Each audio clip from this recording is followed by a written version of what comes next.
God dang. Here we are, eh? Welcome to another episode of 4 O'Clock Somewhere. It is currently just after the grand final last night. So, bit toasty this morning, but I'm excited because we've got a guest in with us today. We have Jimmy Judge. Hey. Yes. One of Australia's best challenge eaters. Probably the most nicest and well-mannered guy you'll ever meet in your life. Absolutely. Thank you very much. See, I told you. Yes. How are you, Jimmy? Thanks for jumping on, mate. Oh, thank you so much for having me. Yeah, good. Excited to be here. You're down here. You live up in Townsville, right? Yeah, I'm in Townsville at the moment. I'll be moving down Goldie Way soon. But You'll be a local soon. Soon, very soon.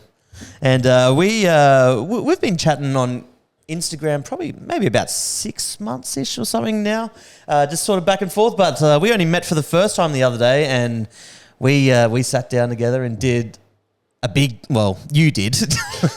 You did fairly well too, I hear. I gave it a good crack. You did really well. But we did this 4-stack palmy challenge over 2 kilos. What do you reckon? About 2.2 kilos worth of food? At least 2.2 kilos of food at the Newstead Social. Yep. Brizzy, And you smashed the record there. Got it done in 11 minutes. If you haven't seen the video, check it out on Jimmy Judge's Instagram page. He's also got YouTube now as well. I've just started Jimmy Judge Eat, so putting a bit more longer content because obviously with the Instagram it's like time capped. So yeah. And how long are you down here for? Well, you head back tonight. Head back tonight, yeah. So I'll head back tonight and got to go back because I'm in the mines week on, week off. 1 week on, 1 week off. Yeah, Which mines are you at? Kennington, so sort of just near Mount Isa. Okay, yeah, cool. Yeah, so what do you do there?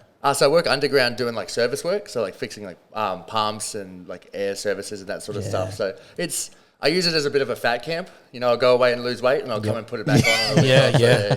I have to ask, mate, you talk about underground. How far underground do you go?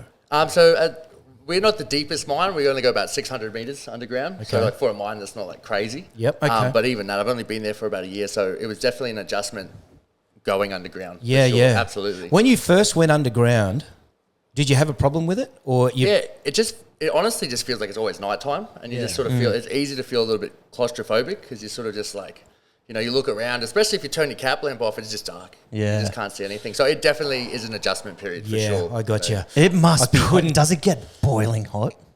Is underground cooler? It can be cooler. It depends where you are, especially if it's like higher. Because you're like fully closer to lava and stuff. So it must be hot. Here we go. When it's humid and raining and there's like a lot of water underground, it's so hot. It's like a sauna. Yeah. And how long have you been doing that? About 12 months now.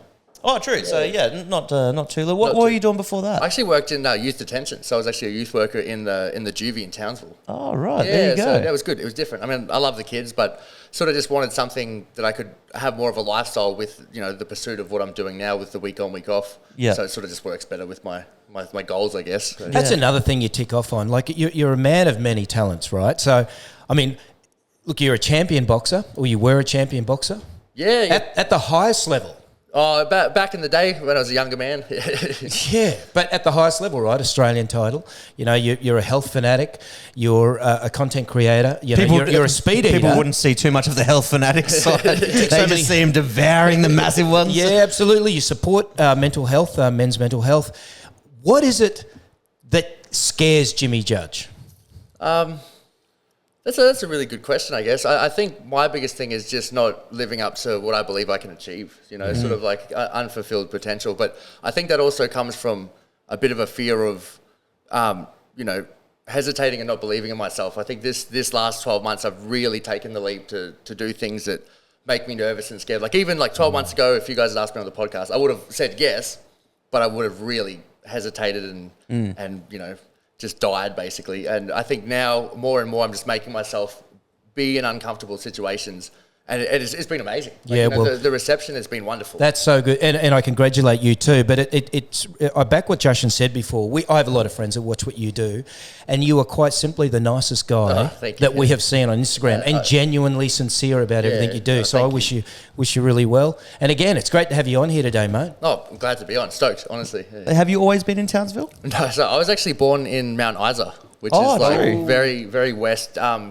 Funnily enough, Dad was actually underground in the mines as well. Yeah, right. He's from Townsville, but once he left the mines, back then particularly, then we had a lot of people dying. underground in the mines. This is when I was born, 29 years ago. Yeah. But once I was born, he was sort of like, oh, that's enough. Like I want to raise my kids. So we moved back to Townsville, which was good. And I was, like basically raised there. I love Townsville, but it's sort of, it's time for bigger and better things, I guess. Absolutely. Yeah. Was it your dad that was responsible for getting you into boxing? More or less, more or less. He tried to get me into it when I was a little bit younger again, but like, when you're a little kid and you just, everything your dad says isn't cool. Yeah. But then I fell in love with it. And I fell in love with the fitness side of things, actually. And then started sparring and was like, oh, this is pretty fun, actually. And then, went from there. Yeah. And do you have siblings? Yeah, I've got a younger brother. Younger brother, just two of you? Yes, just the two of us. Yeah. So he's definitely the musician of the family. So he's like fantastic with music. I was more into sports, but it's nice. Like it's good to hang out because we like really even each other out in that sense. Yeah, nice. And we got to ask you, mate, is Jimmy Judge your real name? Yeah, well, my name's James, but like, Jimmy Judge is 100%. I was named after my grandfather. I was born on his birthday. Wow. And everyone called him Jimmy. So his name is James as well. Gotcha. Yeah, Jimmy Judge. It's such a rock star name. It's a rock star name, mate. People always think it's fake. It sounds like a stage, like it sounds like, a rock star stage name. Yeah. Damn, I wish I had that. Just Jashan. Jashan. What is it? Russian with a J. Yeah. I say that. And people are like, oh, how do you pronounce it? It's like Russian with a J. Oh, are you Russian? I said, no, it just sounds like Russian. Well, before we get into talking about some of your food challenges that you've done, and we are going to do a little bit of a food challenge ourselves towards the end of this episode. Keen for this one. Let's hear a bit more about the life of Jimmy James Judge. Did you finish school? Let's start there. Yeah. So I finished school, got into university, got into physio, and in my head, physiotherapy was...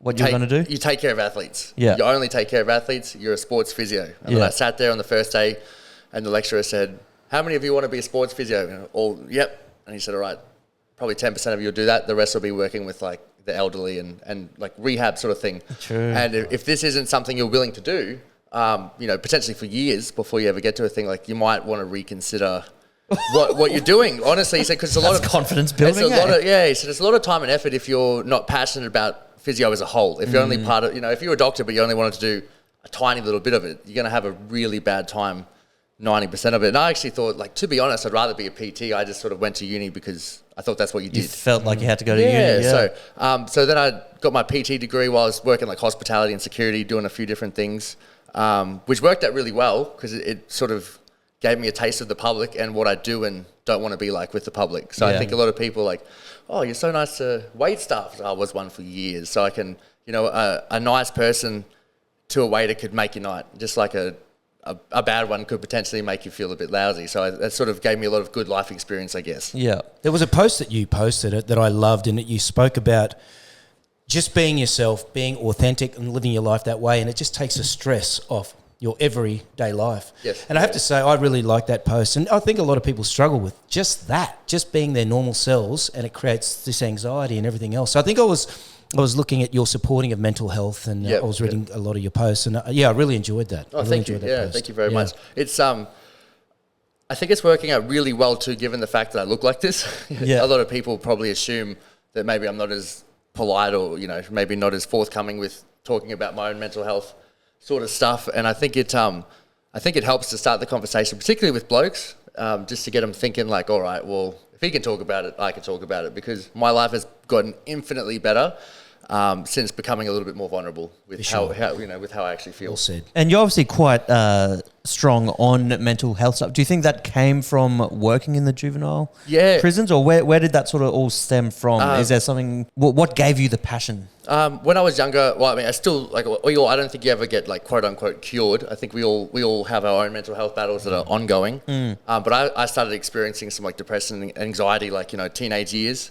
And it was sort of come in waves, and then working at the juvie was actually absolutely like what you said.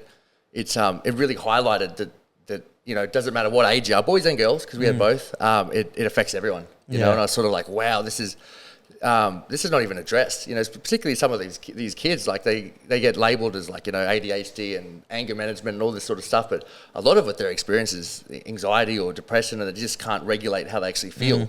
So I really related to that and thought, man, we need to like talk more about this so people don't feel like so isolated all the time. Yeah. How old are you now? 29. 29. Oh, he's still 20s, mate. He's still a baby, eh? Yeah, young buck. Half my age. Moving to the Goldie for his 30th, Yeah, Ooh, boy. And obviously the goal for you is to get to a point where you won't have to work in the mines and you'll be doing what you're doing with your eating challenges full time. Yes. Yeah, Hey. 100%. I'd love to like make what I'm doing a full-time thing. Still doing what we're doing with all the charities and stuff, and just basically in my free time do as much charity work as possible, and then my work will just be content creation because I just love it. I'm meeting cool people, I'm making cool experiences, so it's living the dream really. Have you already done a lot of overseas travel with it? I've done a few trips to Bali, and I've got some more trips planned for next year. I want to do like Japan and then down the track America and those sort of things as well. So yeah. How did it all come about? Were you like a big eater growing up? Were you always like a pretty big eater, or how did you discover that you could smash massive meals? That's a great question. When was the moment that you knew?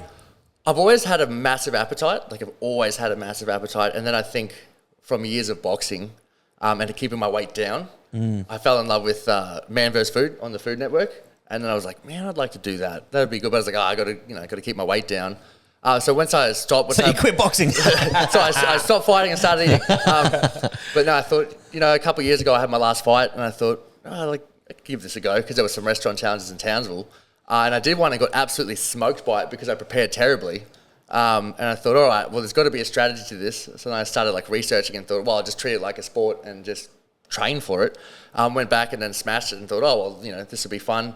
Made a couple of videos and then they just took off and people were like, oh, we love that. I'm like, good, because I like making it. And then, Because you haven't been doing it for too long. It's only been, about a year? Yeah, just over a year now. Over a year. I mean, when you think about that is massive growth in such a short amount of time. I guess it just shows that you're touching on a nerve for a lot of people, myself included. I love watching the challenges. Yeah. Yeah. And I think you play it real smart with the content, as much as it pisses me off.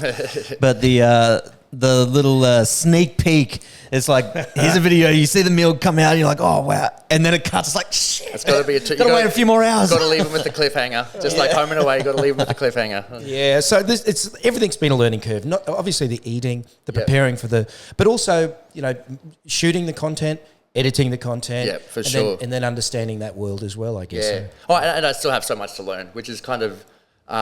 it was overwhelming to start with, but I think it's exciting now because it just makes me realize there's so many more avenues and so much more room for growth that it's only going to get better, really, as long as I just stay consistent. Yeah, because you don't really consider yourself a competitive eater, do you? What do you like? No, I just say more like content creator versus content creator / restaurant challenge, kind of like a Randy Santel, if you've ever heard of him. He doesn't do competitive eating, your Jay Webbies of the world where they're just the best, and they compete against someone else.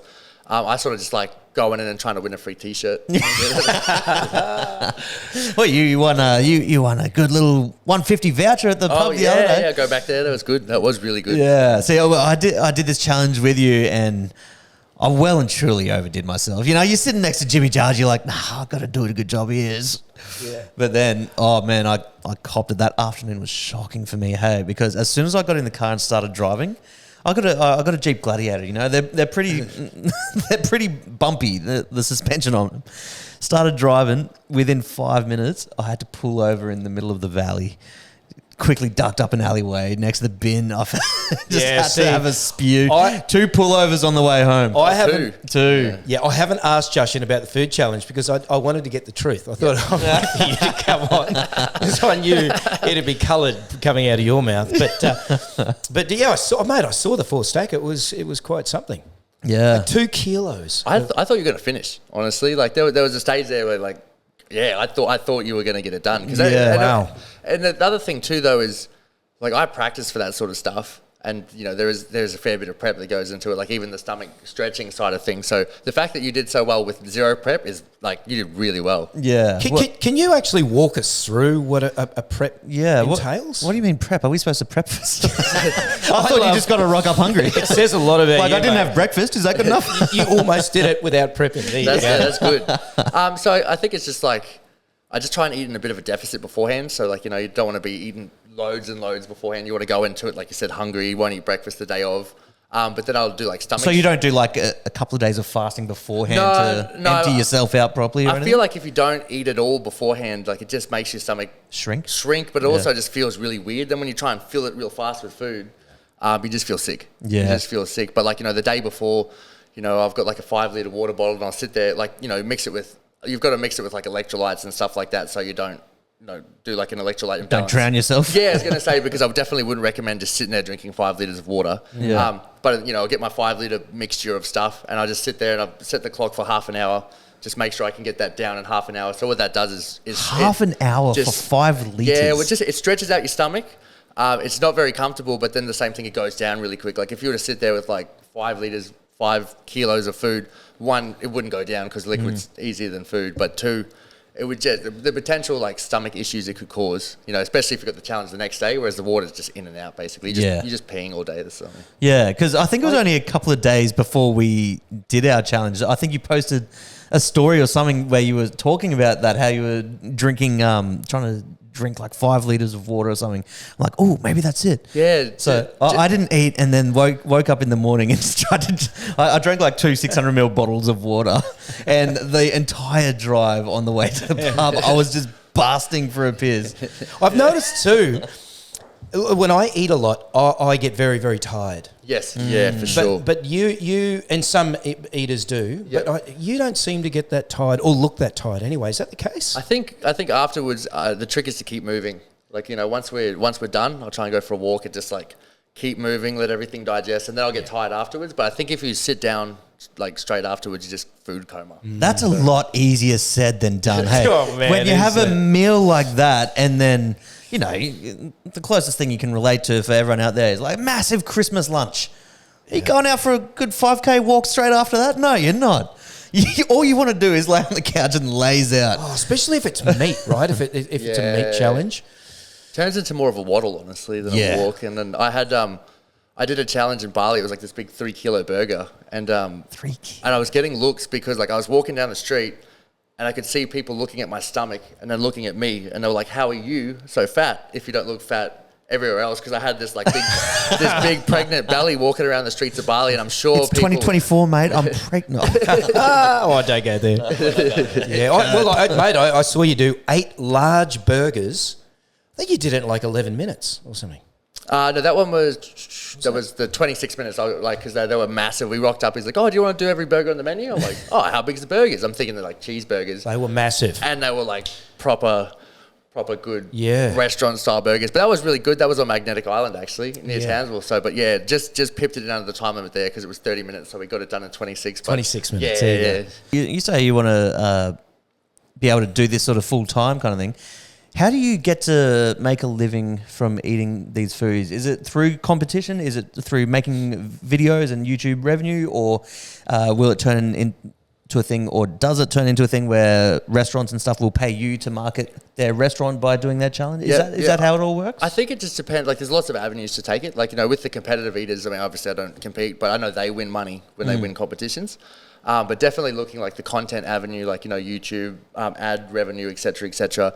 But I've been fortunate enough where a few businesses will reach out because they've got a marketing budget. Yeah. And then you just sort of like, you put it to them, "Hey, look, this is the sort of thing I do. Be happy to like work with you if you want like, like a kind of a promo type deal where like I'll do a challenge, promote your business." And it's sort of, because people are probably more likely to watch an eating challenge than an advertisement. 100%. Absolutely. Come buy my burgers. It's like, maybe not. But then you see someone eating them. It's like, I want those burgers, because you actually see what they're like. And I give an honest opinion. Yeah. So it's also a journey into business for you as well, because like you say, most, if not all, businesses have a budget for social media. Yes, yeah. And if you don't ask, you don't get, right? 100%. And that's probably been like the hardest part for me with this is I'm bad at asking for things. Like it's just learning to sort of be like, all right, well, put a little bit more value in my own time and stuff. Yeah.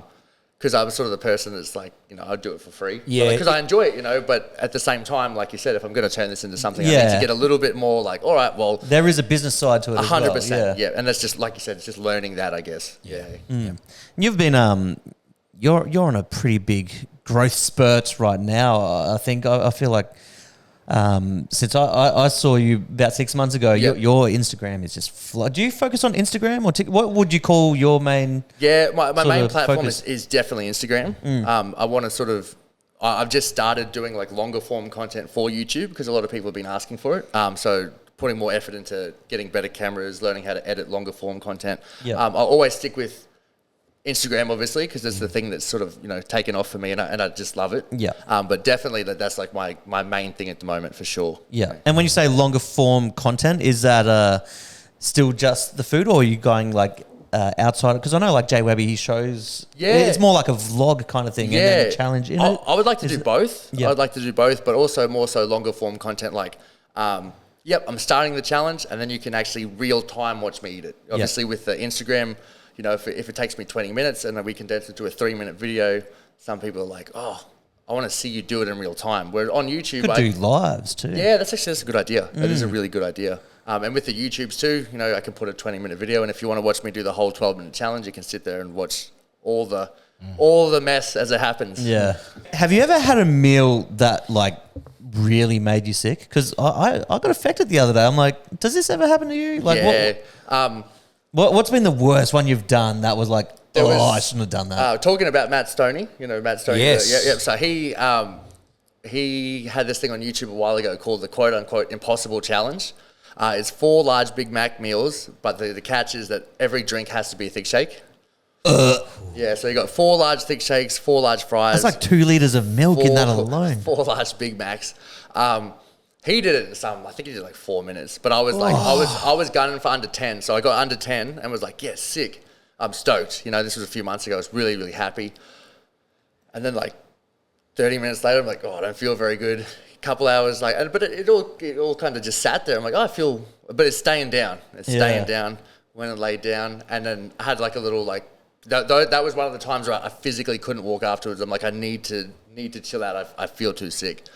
Well, milk's one of those things that you can't stomach. And then I laid down, and then literally like mid-nap / wake-up panic had to like sprint to the bathroom, and the milkshakes escaped. So I was like... Yeah. You should have gone for a 5K walk. That's a lot of volume though, isn't it? Yeah, and I think too, just like the ice cream and the sugar and the milk was just not going to digest. Well, can I just ask, so McDonald's, and I'm asking this because for sure. when we do eat McDonald's, I generally feel a little bit crook after it. Yeah. So there's obviously chemicals in it, right? There has to. I'm not really sure, but there has to be. The difference between a food challenge at like a restaurant, just your mum and pop proper food, and then you do like a fast food challenge. Like I will feel like I've been hit by a truck after, and then the next day after like a big fast food challenge, I just feel like wiped out. Whereas sometimes, you do like a restaurant food challenge, the next day you feel all right. Yeah. You actually feel okay. Yeah. So it must be whatever the... Well, can you do, because there was the whole thing growing up, the 2-liter milk challenge back in school was a challenge. Try scull 2 liters of milk. Yeah, I've done that one. So we did. Can you do it? We did the 3-liter milk challenge. And I think I got like just under 2 minutes or something like that. Milk. So, but I did it. It's good to know because I yes a 3. No, I'm kidding. I filmed at the beach in Townsville, and I probably look like a proper junkie standing there with my 3 liters of milk, like sculling on the beach. But I was so convinced that it was probably going to come back up. I wasn't going to make a mess in my kitchen. So because the milk's something that generally people can't keep down when it's that much. And I think also too, like the average human stomach capacity isn't 3 liters. Like I think some people is naturally bigger. Well, this is another question. What you just mentioned, like the stomach is only so big, right? Yeah. Now you put 1 liters together because that's the volume. Yep. It's not physically possible, right? Yeah, it just comes from stretching, from literally just like what we're talking about, like the water stretching, or like sitting there with a couple of kilos of watermelon, broccoli, that sort of thing. You physically stretch out your stomach, and then if you take a break from stretching your stomach consistently, it shrinks back down. So it's something that you always have to be. If it's not constantly getting better, it's going backwards. It gets just like fitness. If you're not using it, you're losing it. Yeah. What's the biggest meal you've ever done? I did 8 GYG burritos. I think that was like 3.7 kilos. I think that's to date by far my best one. Yeah. 8 burritos, man. One of those things gets me full. Hey? I can't wrap my head around it. 3.7 kilos. And you see some of these other guys in the big world competitions. There's like 6-7 kilos. Oh man, I saw one the other day. Webby did one, and it was like impossible. It was like a 10-kilo burger stack, but they weighed it before. They weighed it beforehand. And then they weighed it after he'd done as much as he could, but he actually consumed 6.5 kilos of this burger. So, you know what I mean? Like, there's levels to it. Like, they're insane. They're, like, very, very impressive, Yeah. Outside of food challenges, Are you pretty do you stick by a diet, or are you pretty fussy on? Yeah, like I just love food in general, so I really try and use my food challenges to kind of like knock a lot of my cravings on the head. But it sort of works well because it helps me stay more consistent with my diet, because I know that if I eat well between the challenges, I can maintain my weight. You know, because it's not so much like, you know, if you have one bad day. It's just like, you know, if you eat McDonald's every day and you have one day of dieting, you're not going to lose weight. Well, it's the same sort of thing for, you know, if I have 1 or 2 big challenges a fortnight, I'm not going to put on a bunch of weight. As long as the other days I'm eating in a slight deficit to like counterbalance me going over on those days. And I think that's the thing that people find super interesting about my stuff is they're kind of like, how do you eat like that? And you don't look like a hippopotamus. Yeah. You know? Yeah. It's good that you still appreciate food, right? So you don't see it so much as a chore. You still love the... I absolutely love food, you know, and I think it's also just from trying to stay a little bit more disciplined on the days I don't do challenges. I'd never get tired of like the quote unquote, like, you know, your cheat meals, your more like luxury food. Yeah. Is there a specific type of food that you love more than the other? Man, I love burgers. Burgers? If I see a burger challenge, I'm there. Like something about it, so simple, but I just love it. Future Jimmy's Burgers, it's got a ring to it. Jimmy. I'd buy a Jimmy's burger. Are you much of a cook yourself? I was definitely cooking a lot more before I was in the mines. Yeah. You know, true. Because now I'm away for a week, and then when I'm back lately, You're sort of doing the challenges. I've been traveling a lot, you know. So once I live down here, it'll be a lot more feasible for me to cook and stuff, because like Gold Coast is a lot closer to other challenges. Yeah. But with Townsville at the moment, like, you know, the other week, my brother and I traveled like 11.5-hour drive to Childers. So that was a few days trip. And then by the time you're home, you've only got a couple of days at home, and then you're going back to work. So I definitely don't cook as much as I would like. But yeah, when I'm home more, definitely. Yeah. Let's change gears a little bit here. You're obviously a quite tattered up man. Is it your full body, chest and everything's done as well? Yeah. So full body tats. I just have my right leg left to do, and then just pretty much everything. Got my head. And we're talking head everything tattooed because as well. I was going to say you've got like under your hair is a full on head tattoo as well. Yeah. So I'm running out of space. Yeah. So what made you? Where did that start, and how did you get to the point of like going all the way up on top of your head? And you've obviously got what's this face one? So it's actually, I guess that's another part as well. Like, you know, myself suffering with mental health and stuff. I've actually lost a few friends to suicide. Oh, okay. So they're like memorial tattoos. But there was a stage in my life where I was, you know, kind of maybe struggling to see the point of it all, I guess. But like I sort of, it's heavy and it's hectic. But I thought if I put it on my face and every time I look in the mirror, I can see like, well, there's, you know, there is a reason sort of thing. And it sort of gives me motivation to keep going, because like sometimes people can't, and I'm like fortunate enough to be able to, I guess. So. But yeah, it keeps me grateful, honestly. Like to me, it just makes me grateful to be alive. So they're both memorial tattoos. But yeah. So, okay. Yeah. Well said, Jimmy. With your other tats, do they also mean something, or does it become art? Yeah. They all have a story. That's why I've got a lot of like Greek mythology. And they all have like, you know, I really like what the Greek myths mean. Like my first ever tattoo was Icarus. You know, they told him like, you know, don't fly too close to the sun, because it'll melt, because you know you'll melt your wings and you'll basically, you know, crash into the sea and drown. But they also didn't, like the second part of the mythology is they told him don't fly too close to the water, because if the water sprays up and gets your feathers, you'll also drown. And I think that's like, you know, the whole analogy of life. Stay in your lane. Stay in your lane. People are always telling you, you know, don't aim too high, but they never tell you don't aim too low. Yeah. You know, and I think from like kind of researching more of the myths, I was sort of like, wow, this is how super modern, you know, applications. And I was like, well, I like this. And that's why I sort of like stuck with the themes. But ever since I was a little kid, as weird as it sounds, I imagined myself looking like this. Yeah, true. Yeah, since I can remember, I sort of thought, that's what I look like. Was your dad tatted up or anything? Not at all. Oh, true. He's a clean skin like me, mate. And how many times did you hear from your mum when you got your tattoo? Did you know that's permanent? If I had $1 for every time I heard that, I wouldn't have to really worry about it. So how old were you when you started on the ink then? 18. So 18, this has been like an 11-year process. So it's happened very gradually because it's bloody expensive. Yeah. What's the plans for your right leg? I'm not sure yet. 4 o'clock somewhere, baby. A big food. Nah, big food sleeve. Nah, I'm not sure. A 10-stack burger all the way down. No, you might need to save some room for when you got kids, mate. Yeah, you know, that's something actually, you want? Yeah, 100%. And I have left spaces. I thought, you know, because that's something I definitely like. So that's sort of like family stuff. So yeah, for sure. Take it from me, mate. I have 4 children. Don't be in a rush. Yeah. There's no rush here. Well, you've got a girlfriend. Yeah, right? yeah. And how long have you been together? Probably in a couple of months, actually. So, yeah, still super fresh. So, yeah, no kids in the near future. Yeah. Get it done. Let's go. How did you two meet? Instagram, actually. Yeah, nice. Yeah, for sure. Yeah, so it's I think there's a lot of negatives behind social media, but there's also a lot of positives. Like even myself meeting you, I think it sort of opens the door to meet and make a lot of friends. I love that you compared meeting me to meeting your girlfriend. Too. She's going to love that comparison. But no, I think it's I love it. I think it's one of those things where it's just, if you use it for the right thing, like even said like the mental health stuff, it'd be easy to focus on the negatives, but there's so many positives to it. Yeah.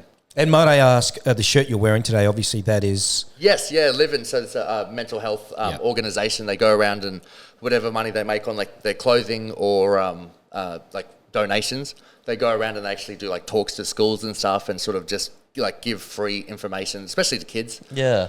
Just so they can kind of identify how they're feeling. Because if you don't know what you're feeling, it's sort of hard to deal with it, I guess. Yeah. So.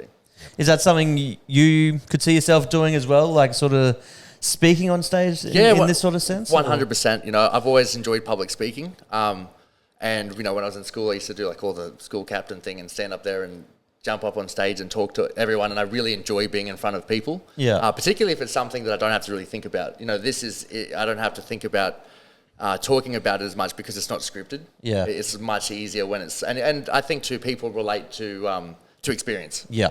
So I think if I could help anyone, it would make, like if I help one person, it makes me feel good. So 100%, that's definitely what I can see myself doing in the future. But at the moment too, if I can do a video here and there, just make people think, like that's good enough for me if it's helping anyone, Yeah. So yeah. And I think a big thing, and all you have to do is read through your comments as well, is people always...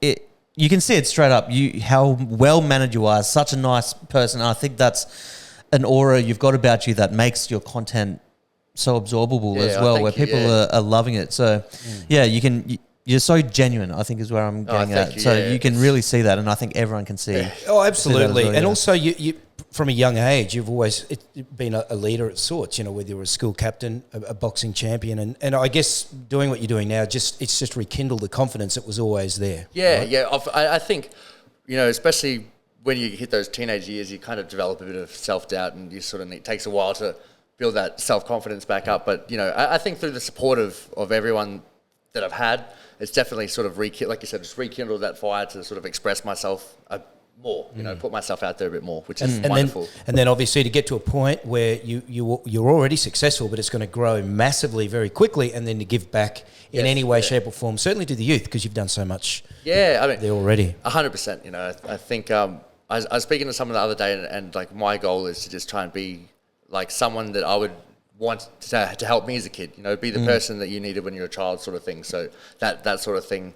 Good on you, man. Yep. Oh, thank you. Yeah. That's awesome. Before we keep going, thanks very much to the sponsor of this podcast, Monkey Tree Brewing. Guys, they're bringing the beers for the podcast. They're bringing the beers for you.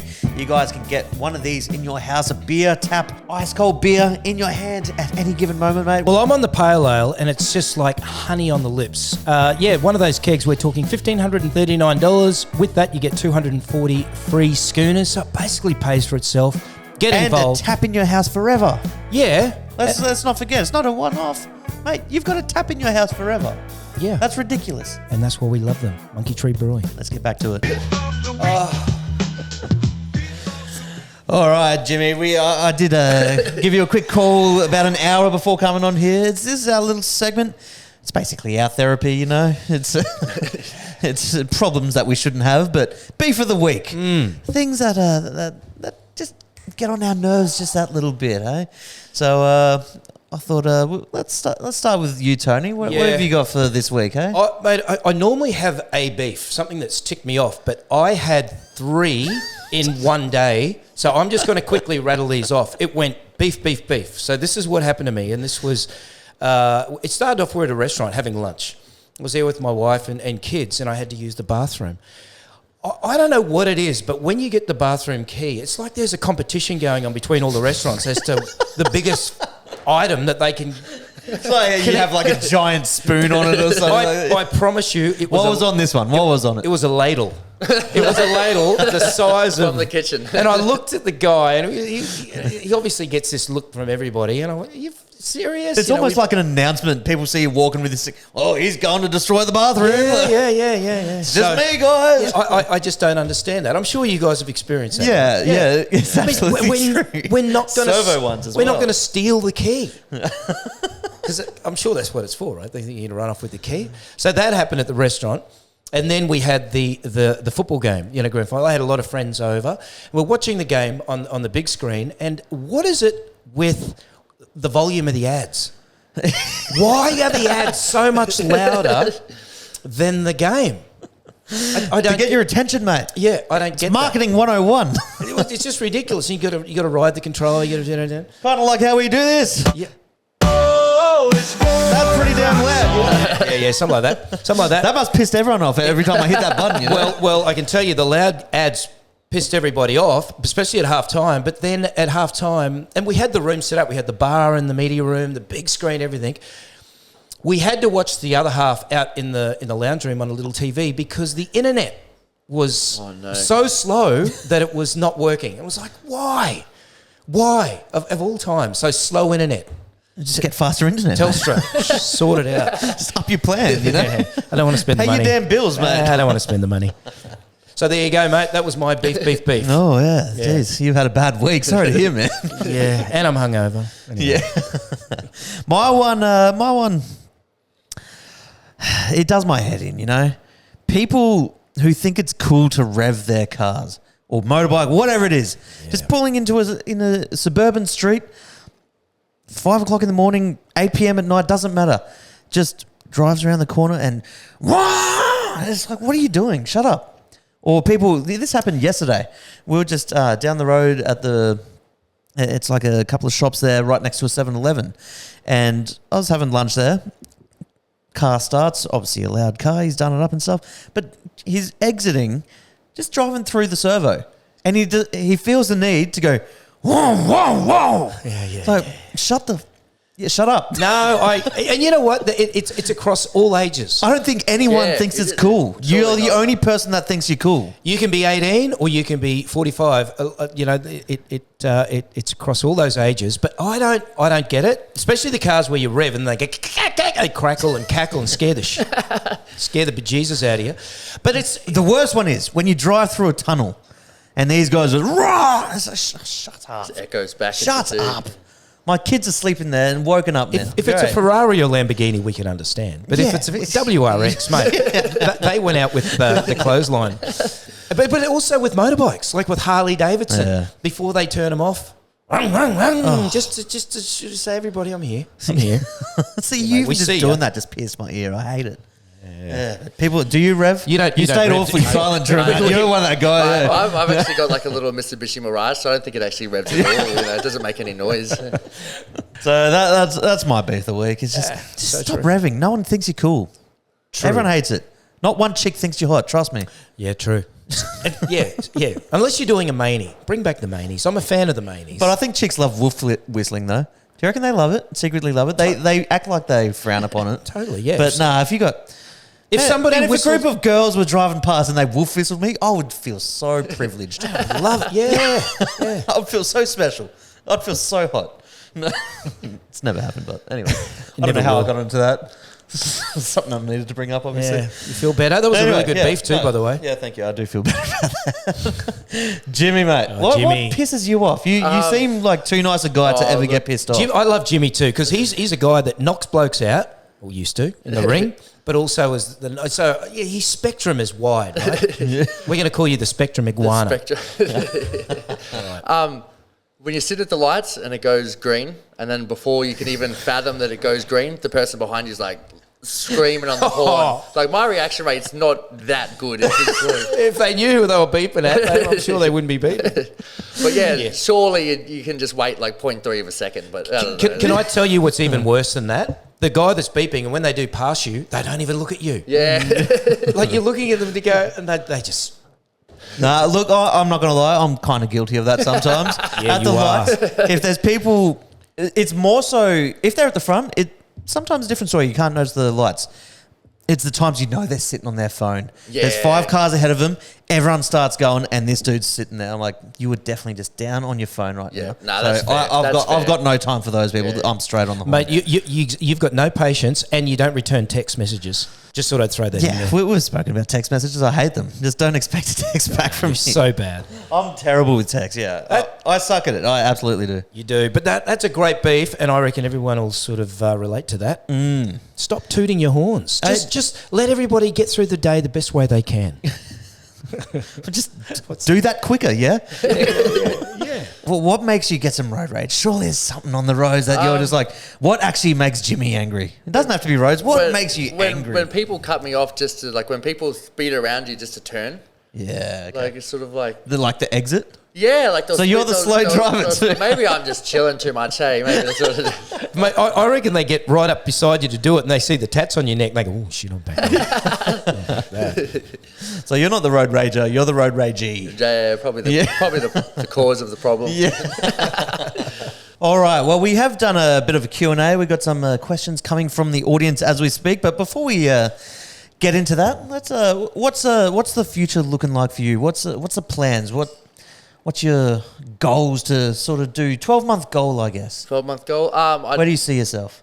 Oh, it'll be wonderful to be down here, like being like coastal. You know, When's this happening? Soon, isn't it? In a month, actually. Next month, in a month. So I've got 2 more swings. So I'll go to work now for a week. Then I'll have a week back in Townsville getting everything ready, and then after that next swing, I'll fly from the mines to Brisbane, and then I'll just be FIFO from Brisbane, and then just drive to Goldie. So.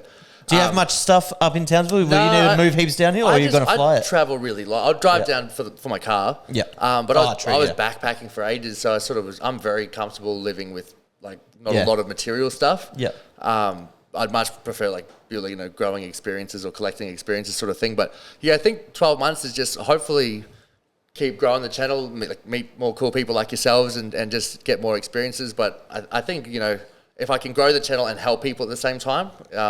That's sort of all I want to do in general. So if I can just keep it going the direction it's going, I'll be stoked. Yeah. It's not really a sea change for you because you live on the ocean in Townsville? Yes, certainly. Yeah. But certainly there'll be more opportunity for food challenges here than up there. Absolutely. And, like we said before, driving from Townsville to Childers, 11 and a half hours. Driving from Gold Coast to Brisbane, what's a couple of hours maybe, or Gold Coast to Brisbane like an hour or something. Yeah, about an hour, yeah. And then Sunny Coast is like another hour on top of that. So there are so many challenges just in driving distance, around here that I don't have to always be thinking about. Like it's funny you talk about Sunny Coast to us feels like so far, but all you have to do is like go to Townsville, and it's like, everywhere's like 10 hours. Yeah, well, I mean, like the closest thing to us really is like Cairns, and it's like 4 hours. So, if I can jump in the car and I don't have to drive more than like 2 or 3 hours one way, I'm going to feel like it's just like a day trip. Nothing, which would be well, great, you can go there, do it, and come home all in a day. Yeah, for sure. So,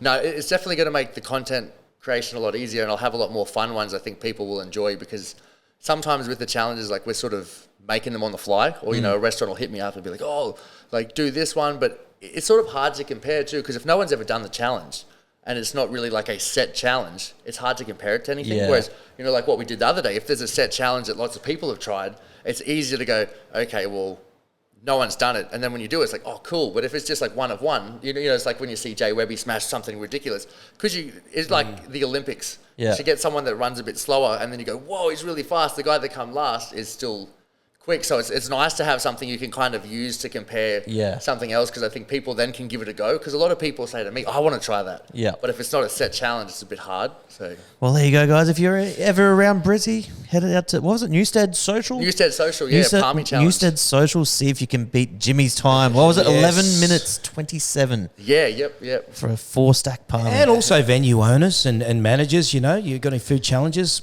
Because the challenge was hook up Jimmy. Do it in 25 minutes. The previous record before you smashed it was 22 and a half minutes, and you beat that record by 11 minutes. So it helps when the food's good, hey? Yeah. How many guys are there like you in Oz? I know of you and Jay Webby. That's all I really know in Oz. Then there's people that do it here and there. Yeah. Then there's the people that fail every time, like me. I think there's like there's probably like a good 6 to 12 like competitive eaters that get around and compete and stuff. Jay Webby's definitely the best in Australia by far.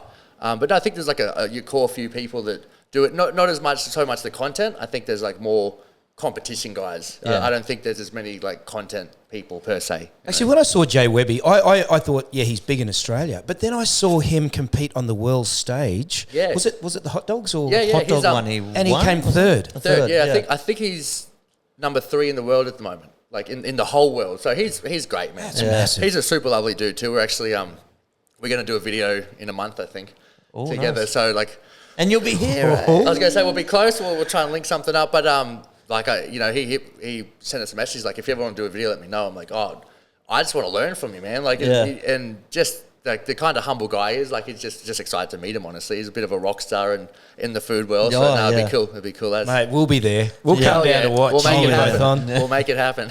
Because one thing I've always wanted, watching like guys like you, like Jay Webby, you watch us eat this stuff. You take a massive bite or like a massive thing of fries, and it looks like you've chewed twice and then you swallow. Like, how do you do that without choking? Like, do you stretch out your throat as well? Like, what are you doing? There's definitely don't answer if it's a bad answer. Don't tell me how you stretch out your throat. There's definitely people that can do it a lot better than me. But I think it's one of those things where it's almost, you sort of learn like the capacity in which you can get down without choking. Like we did a big steak challenge the other day. I think there was like a kilo of steak or whatever, and all the sides, and you have to do it in under 15 minutes. We got it in 10 or something about that. But it's a lot of people, like, it sounds silly, but you waste time chewing. Like, if you can get it down, like, it's obviously not. I don't recommend it. Like, not chew your dinner, kids. But but it's sort of the thing of like, you do waste a lot of time chewing if you're eating for speed. If your sole goal is to get it down quickly, then you can bite and swallow. It doesn't have to be like chew, chew, chew, because it's everything you're told against. But obviously, I don't recommend eating normal food like that. But Well, I literally choked myself because, I think I've tried it. I'm like, I've seen these guys. They just take a sip of water, one bite and swallow, and I choked myself. I think there's a fine line between getting it down quicker and then doing too much and then having to pause for a minute because it's stuck. So you kind of, I still choke sometimes. You kind of find where that sweet spot is. Like, well, let's jump into a bit of a Q&A. We'll see what the people are wanting to know about Jimmy James Judge. See what we got on Facebook, guys. If you don't already, make sure you like and subscribe on this video.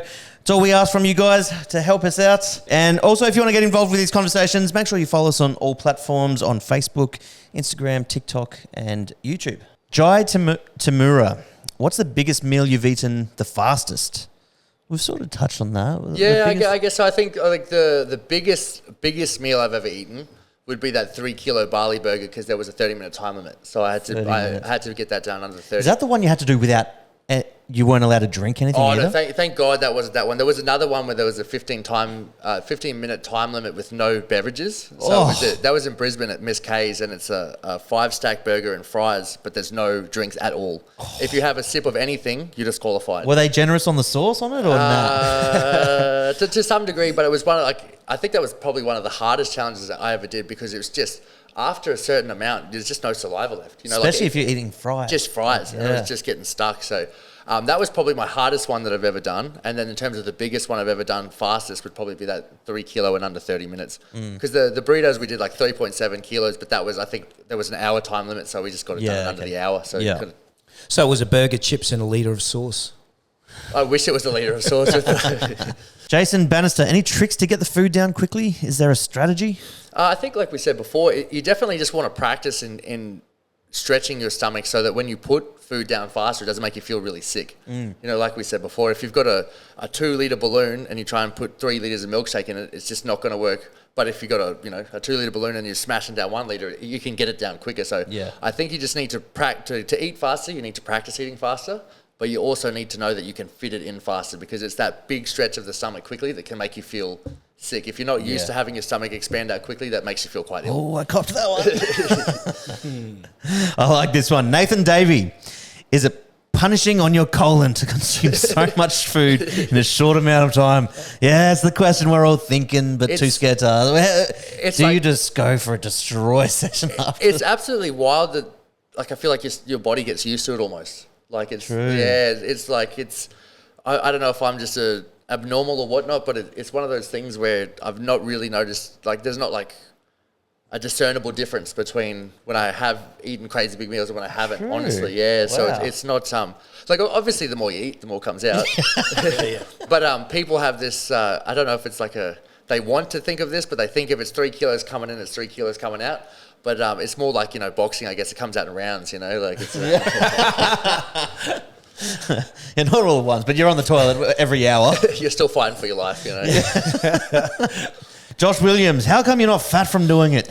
Like we said before as well, I think people get really, not confused, but like they just think, okay, well, if you eat too much in one day, you're going to get really fat. But it's the overall calories for like the week, the year, the month, if you gain weight in a year, it's because you've eaten too much for more days than you haven't over the year. But what's your calorie goal in a week?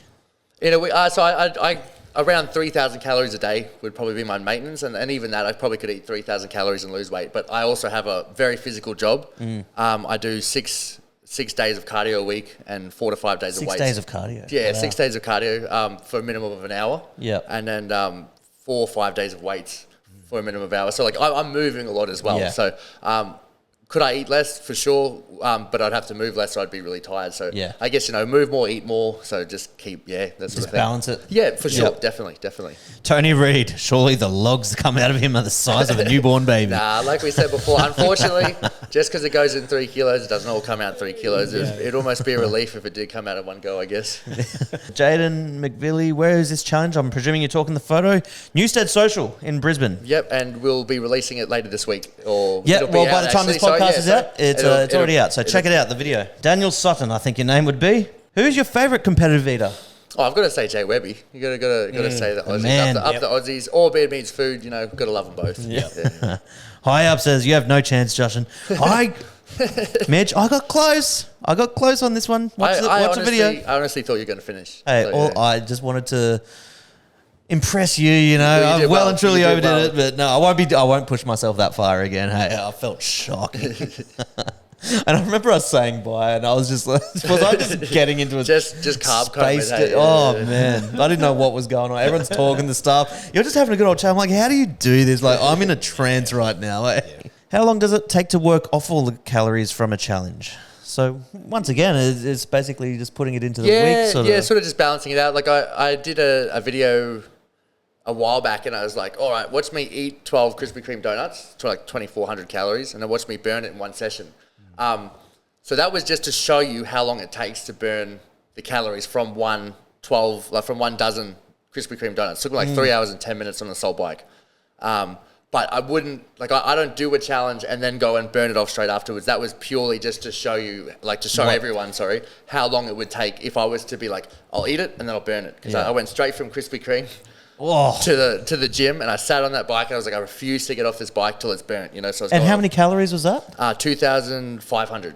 Wow! Yeah, sit on a bike and burn 2,500 straight after eating them. But I'd never do that with a regular challenge. So I'll go for a walk or something like that, but I won't sit there and calculate the calories and then go I've got 6 hours to sit on the bike. I'll just work it into my weekly spread, and then just I'll let it burn off like that. That was purely just to show people if you're going to eat a dozen donuts, it takes a long time. Yeah, man up. Have you ever thought of, I'm sure you have, shooting a vlog a week leading up to a challenge and a week after it, and obviously trim it right back so people can sort of see the prep and also the after effects of how you deal with it? Yeah, definitely. I've actually got some stuff I'm working on. I've got a fair bit of film from me at work, just to sort of show people as well what a day in my life looks like at work. Because a lot of people go I wish I had your metabolism. And then it starts with me waking up at 2:00. So I can run for an hour before I do weights for an hour before I go to You can have work. But it's the same sort of thing, just so people know, I'm not special or different. It's just sort of I just love doing the food challenges, but I also want to be in shape. So it's sort of, it's easy to find, not easy, but you make the time sort of thing. But I have thought of it'd be fun to do one at home, like you said too, just to show people what goes into it. Because I think a lot of the time people think, like you said, just rock up hungry. You just rock up and How many hours a night do you sleep? What's your good night's sleep? If I get 6, that's like incredible. Okay. Yeah. If I get 6, that's like I feel like I'm reborn. But yeah, probably 4 to 6. You can see where Jashan's going with this. Just ask him, what do you wear to bed, mate? Is that what you want? What do you wear to bed, man? Yeah. No, because it's one of those things. It's like everyone seems to have like a different number of how many hours do you need to feel like you've had a good night's sleep? I'm never in bed before midnight. Yep. Because we have 3 kids under 10, so I get as much time in for myself. For sure. Yeah, definitely. So not before midnight, maybe 12:30 at the latest, but I'm up at 7, 5:45. Yeah. 5:45. Yeah. So about 6.5. 6 solid hours. Yeah. I was going to say, if you're going to get 6 solid, like, I mean, even if you're in bed for 7, like 6 is pretty good, I reckon. Yeah. I think I'm about the same. Around the 6, I'm pretty happy. Yeah. But these days, I've got a lot of broken sleep, I'll wake up a few times during the night these days. It's probably Harmony as well, because she always wakes up and calls one of us into the room. My sleep wasn't quality because our kids move around beds and everything else. But since we've moved away from Jashan, actually, it just happens to be, we now have 2 double beds in the main bedroom, so that all the kids sleep there, and the quality of sleep. Have you got? Yeah, we got 2 doubles in the bedroom. And so I was wondering how that was going to go, because the master's downstairs and all the kids' rooms are upstairs. I'm like, oh, how's this going to go? They slept in their rooms twice. We've been there 3 months, so. But it works for me. Yeah, it works for me. Nice. All right, we've got another little segment here. It's called What's the Story? So we're basically going to jump on your Instagram, go for a scroll, and I'm going to go scrolling to before the food stuff, I think. And we're going to just pick a random photo, and you tell us the story behind it. Cool, yeah, for sure. So let's jump on over to your Instagram here. Okay, Jimmy Judge on Instagram. If you don't follow him, make sure you do. And we're gonna go for a scroll. You know what? Let's fast forward beyond the food. Yeah, let's go right back. Let's jump in here. Where are we? So Cambodia. Yeah. Okay. Let's hear a bit about this. When was this? What would that be? It would be 2019. Right October. before. Yeah, right before COVID, actually. Yeah. Right. So I was I'd moved from the sunny coast. I was like doing a lot of bodybuilding in the sunny coast. I took a break from boxing, switched to bodybuilding, was PTing in the sunny coast. And like it was good, but it was sort of just probably not the vibe I was chasing. You know, like the whole kind of felt a bit vain to me, like for what I was chasing, I mean. Like just how I felt about myself, just wasn't loving it. And then I thought, I'm out of here. So I went backpacking indefinitely, and then went on like a big trip, I guess. So I went to Cambodia, Vietnam, India, Thailand, and just travelled around with the backpack and met a lot of cool people and did some meditation retreats in India and went to like Angkor Wat in Cambodia and discovered what it was like to be alone, I guess. Like to travel by myself and just sort of put myself out there and meet new people. And I think it's probably one of the things that changed my life, because it definitely made me more open to meeting new people, because with the whole solo backpacking, if you don't put yourself out there, you spend the whole time alone. Yeah. For sure. How long did you do that for? So I think it was like 5 months. Like five or so months. Good size trip. The idea was to go indefinitely, and then I was in Nepal, and then Dad sent me an email. He said, there's this, there's Corona thing going around. And I said, Dad, it's not going to affect us. We'll be fine. And then he was like, I think you should come home. Because I was going to move back to Melbourne where I was staying. And he said, I reckon you should come to Townsville just in case it kicks off. And thank goodness he said that. So I came straight from Nepal. Yeah, you didn't want to be stuck in Melbourne, eh? Oh, my goodness. So we went straight from Nepal back to Townsville, more or less. And then, everything closed down like 2 weeks after I got home. So it was really lucky timing. Yeah. Wow. Got in good before travel was halted for a while. Yeah, I was lucky to be able to travel right before none of us could for a bit, actually. It was like really a blessing that I could still get around, for sure. Yeah. What was the best thing that came out of this whole trip? I definitely think it was the people I met, honestly. And it sort of showed me that, like, doesn't matter where we're from. I made friends. Like I was traveling around with some English people, French people, German people, but it sort of just shows you like we're pretty much all the same. Like culturally, we've got some slight differences, and we look at things a bit different, but we're all just people trying to figure out a way around this planet. And then when you all travel to these places, particularly like Cambodia, most of those people have next to nothing, and they're like the happiest people ever. I was like, I need to reevaluate how I look at things, because like they're so much happier than maybe a lot of the Western world, and they've got so much less. They're just so much more grateful to, and then they put such a big priority on family time. Like, over there, they'll sort of all sit on the floor and eat dinner together, but everyone's home every night to eat dinner together. Yeah. So it's just like different values, but it was really beautiful. It was nice. Yeah. Are you still close with your family? Yeah, definitely. Super close. That's the only downside about coming down south for me, will be not being as close to my family, which is why I've sort of been up in Townsville a bit longer. Yeah. I was always going to move as soon as... Just move them all down with you. Hey, look, I've tried. They like Townsville, and like, with traveling these days, nothing's too far. Yeah. So, but I'm very blessed to have such a... What is it, 1 hour flight? Yeah, I think it's like 2 hours, 1.5 hours from Townsville to Brisbane. It's nothing really. It's really nothing that far. So, yeah. All right. No, great story. That's cool, man. 5 months travel solo. That's... Yeah, it was eye-opening. Yeah, I'm sure. All right. Well, we're going to do a little bit of a food challenge. And it's not a big meal. Yeah. We're not going a big meal. But, and you've actually already done this challenge, and I thought we can all give it a go. It's called the Happy Meal Challenge. How fast can you smash a Happy Meal in? Drink and all. So what's that? A burger, fries, and a drink. Yep. So small fries. It's got to be a cheeseburger Happy Meal, small fries, and a fizzy drink with no ice. It can be any fizzy drink, but there can't be ice in it. And your current record on it is 27 seconds so far. So you'll be going to try and beat your record. We'll try and beat that one. The original challenge is if you can get it done in under a minute. True. So the actual challenge itself is just under a minute. That's what we can go for. And what we were doing, and you guys can do this too if you want. What we were doing is you challenge your friends, so like you two, and whoever loses has to pay for the Happy Meals and donate $10 to Food Bank. Perfect. All right. Yeah, so it's a fun thing to do. We've been getting a lot of people to do it because, like, just especially with us Aussies, we're very competitive. And I think we've raised like $500 for Food Bank just from like happy. All right, happy me and Tony meals, are going, and we're doing $100. Loser sends $100 to Food Bank. Let's do it. Done. Hell yeah. Let's do it. All right, let's go get these Happy Meals and prep for it, eh? Sweet as. We've got our Happy Meals here. Haven't had one of these in a while, eh? So the challenge is 1 minute. Yep. And whoever's the slowest out of me and you, Tony, is going to be a generous man today. Hey, I last time I was this nervous, I was about to run a 100-metre dash when I was 15. If I get how nervous I am. Oh, my God. Sweet as. That's part of it. You've got to say it gives you more power. Sweet as. All right, so we do, Jimmy's been kind enough to pull out his little you got the timer? food timer here. And Tony's going to go first. We're going to let him smash it out. So you can move that mic aside if you want, mate. And look, we'll get this timer turned around. Yep, let me know. Okay, and let's see how we go, eh? May the best man win. All right, 3, 2, 1. Oh, he's on. Don't choke now, mate. Don't choke. He's gonna. I'm getting nervous now. Doing well. You're doing all right. Well, you got it in your mouth quickly.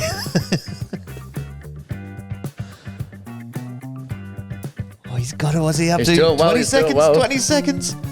Woo-hoo-hoo. Get it down, mate. Get it down.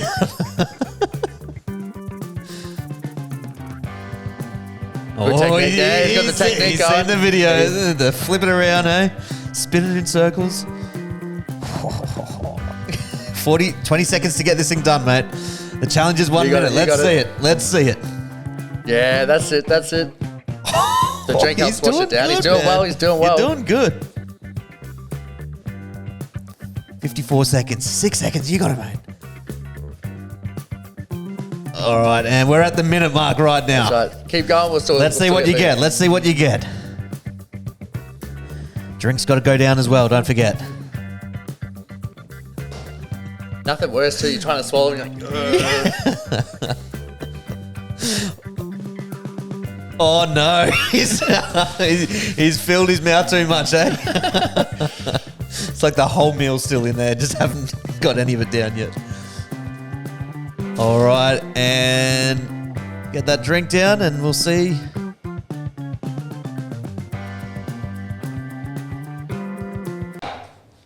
$137. 137. All right. Woo. Okay, I was worried in that first 20 seconds. I'm like, wow, you're gonna smash me here, but I think you put too much of that burger in, eh? All show, no go. That was harder than I was expecting. God, that was good though. I do love a good Happy Meal. All right. Well, it goes to show you got. How long ago was it when you did this? I think it was like maybe a month ago now. Actually, About a month ago. 27 seconds goes to show, mate. Oh, mate, it's unbelievable to know that can be done under 30. All right. I'm going to prepare myself. How you feeling, Josh? You confident? I think I can beat you. I think I can do that. What was the time to beat? 1:30. 1:37. 1:37. I was worried in your first 20 seconds. You were smashing it. And then. Right, here we go. 3, 2, 1. Oh, he's off to a good start. Oh, okay. Yep, technique's good. Technique's real good. Oh, straight into the burger. Nice, he's on it. Okay. That's it. Wash it down, mate. Don't choke. Do not choke on us.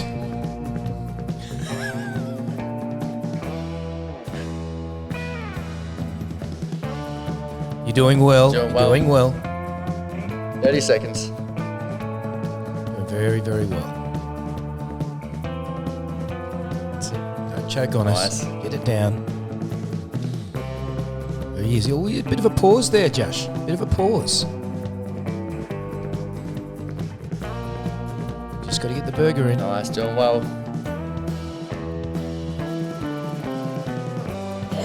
Oh, no!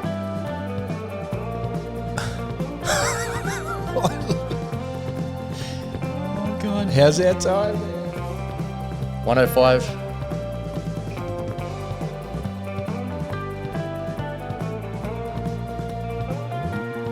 Doing well. Doing well. Can he beat it? 1:15.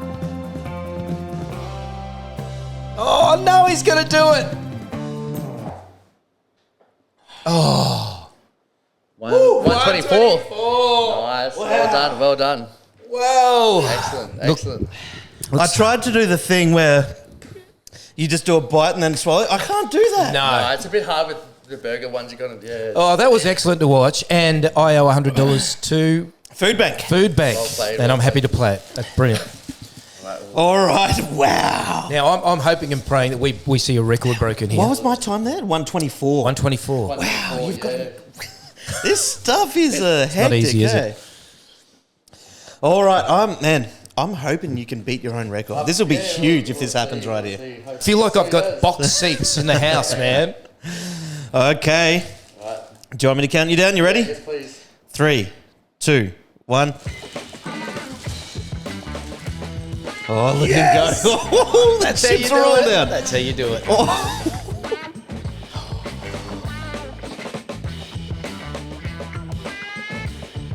He's got it. Oh, he's into the burger Chips already. are down.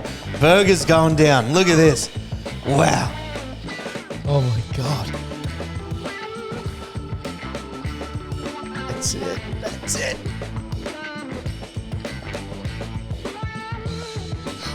Oh! Did we break it? 32 seconds.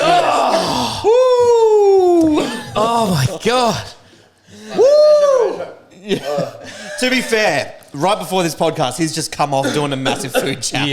Yeah. So there is an excuse there. But, wow, 30 seconds. But you know, 32 seconds. But you know what I love? Even though, as soon as we brought it up, didn't even hesitate. Let's do it. Done. Yeah. That was unbelievable. Right before we started, I gave Jimmy a call. I'm like, you keen to do another challenge on the podcast? He's like, I've just done one. Nah, that was good. Oh, wow. Oh, my God. So what happened there? There was a bit of a choke at the end of that. Did something happen? Yeah, I think I got a bit carried away and I sort of... You saw the record right there, didn't you? I was getting a bit excited, I think, and I choked a bit at the end. So. No, that was good. Thanks for playing along. That was good. I enjoyed that. That was really good.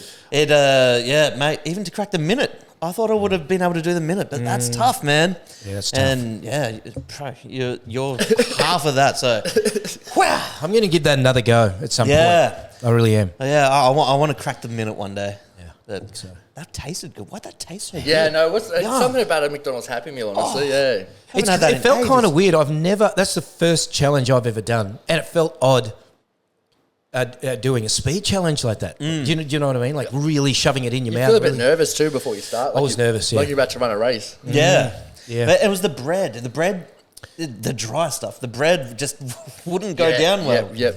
But no, the drinks actually helped with that. So I couldn't imagine doing that burger challenge where you couldn't drink. Oh, that was tough. Yeah.